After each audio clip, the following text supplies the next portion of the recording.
ग्रुपमध्ये सामान्य ज्ञान, इंग्रजी, बुद्धिमत्ता असा कुठलाही भाग नसेल. 25-25 प्रश्नाचे ग्रुप केलेले आहेत आणि त्याच्यामध्ये संबंधित विषय असणार आहे. लिगलचा जो कुठला संबंधित विषय असेल त्या विषयाच्या संबंधित 25-25-25 असे 4 ग्रुप केलेले. ग्रुप अ, ग्रुप ब, ग्रुप क आणि ग्रुप ड, ABCD.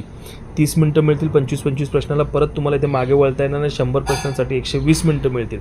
त्यामुळे हा पॅटर्नचा सराव करणं हा फार महत्त्वाचा आहे. आपण जर या पॅटर्नचा सराव केला तर सेम प्रिपरेशनमध्ये, सेम इंटेलिजन्समध्ये आपले सिलेक्शनचे चान्सेस वाढू शकतात. म्हणून आपल्याला महत्त्वाचं एक करायचं आहे की exambabu.in या वेबसाईटवर आपल्याला लवकरात लवकर question paper, mock test available करून दिल्या जातील. त्या आपल्याला एक माफक दरामध्ये मिळतील, म्हणजे जास्तीत 50-60 रुपयाच्या ही कमी असतील आणि त्या आपण जरूर सॉल्व करा, ज्यामुळे आपले चान्सेस वाढतील. आता महत्त्वाच्या सूचना म्हणजे काय, वेळेचं नियोजन 4 ग्रुपमध्ये डिवाईड केलेलं आहे. 120 मिनटं जर पूर्ण पेपरला दिले तर आपल्याला पहिल्या प्रश्नावरही परत येता येत होतं, मधल्या प्रश्नावरही परत येता येत होतं. पण आता असं होणार नाही. 25 जे क्वेश्चन्स असतील त्या क्वेश्चनला 30 मिनटं मिळतात, म्हणजे त्या 30 मिनटामध्ये 25 सोडवता येईल. मागे परत फिरता येणार नाही आहे. पुन्हा तपासण्यासाठी कोण फक्त आपण ग्रुप टू ग्रुप करू शकतो, म्हणजे एका ग्रुपला आपल्याला ते सोडवायचे आहेत, ग्रुप अ, ब, क, ड.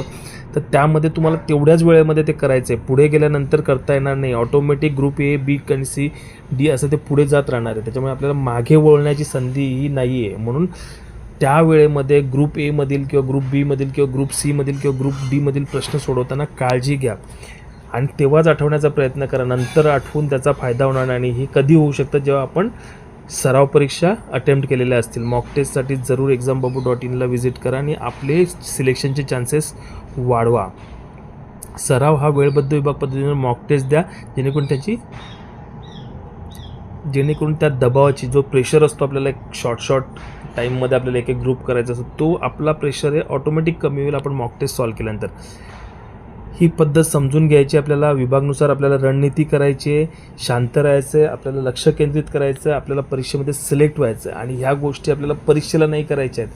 ह्या गोष्टी सगळ्या आपल्याला आधीपासून प्रॅक्टिस करायच्या आणि त्याचा सराव करायचा आहे. आणि तो exambabu.in ही जी वेबसाईट आहे ती एक क्वालिटी मॉक टेस्ट फार माफक दरामध्ये अवेलेबल करून देते. तुम्ही जरूर इथे व्हिजिट करा, जरूर सॉल्व करा.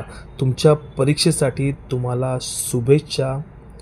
तुम्हाला यश हे मिळेलच, यामध्ये कोणतंही दुमत नाही. जर आपण प्रिपरेशन व्यवस्थित करत असाल, सराव पेपर सॉल्व करत असाल आणि योग्य रीतीने तो दिवस आपण हँडल करत असाल, कारण तो दिवस फार महत्त्वाचा असतो आणि त्या दिवसाला हँडल करण्यासाठी आपल्याला आधीपासून सराव करायचा असतो.